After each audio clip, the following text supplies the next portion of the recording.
What's up, YouTube? This is Too Raw for TV. So I saw on this person's Twitter, he was referring to black media demanding that Jerry Jones of the Dallas Cowboys denounce racism after the picture of him standing in the top of the steps amid all of those protesters trying to block the interests of black students attempting to desegregate an all-white school back in 1950s Arkansas, right? So this is the angle that he took, which was predictable. He said, why are we trying to get an apology from this man? Is it going to solve anything? Is it going to be constructive in the long run? All it does is suit to serve some feminine energy that we as black men have, right? Which is outlandish coming from him, considering that he has titties. But this is a point I want to prove. People love to quote this guy when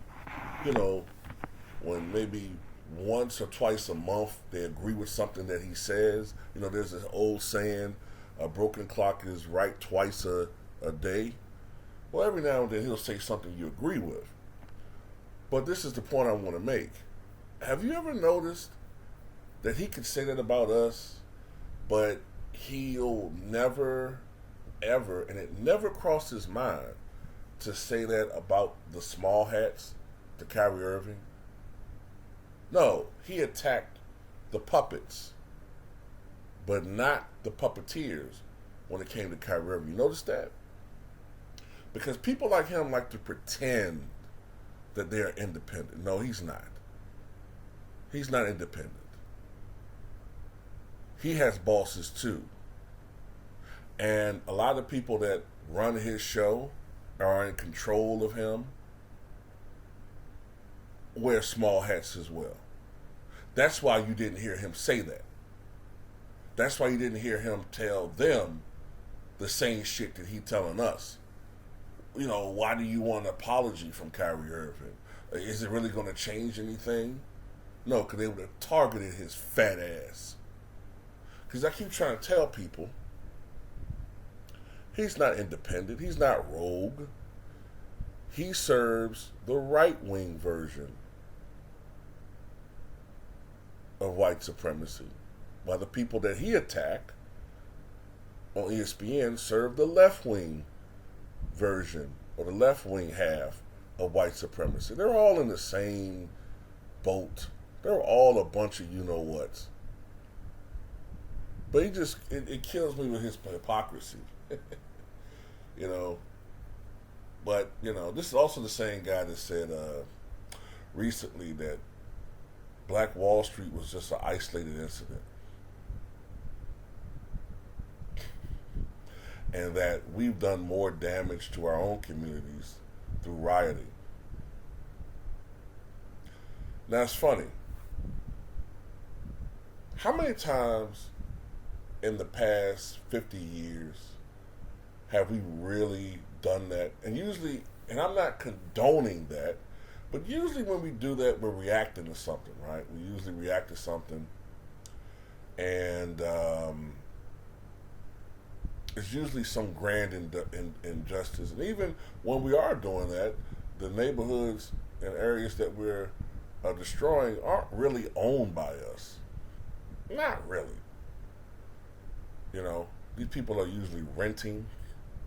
They don't really have a connection with the stores that are owned by Koreans and owned by other ethnicities. There's a disconnect there. You understand what I'm saying? The apartment complexes are owned by people that don't look like us.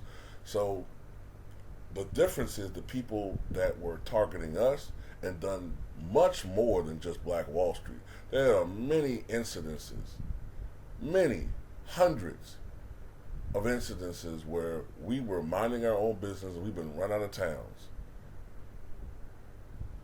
There was even an incident that occurred in North Carolina, and I'm trying to remember what city it was. It was in 1898. Let me see if I can figure out what city it is. It wasn't Charlotte.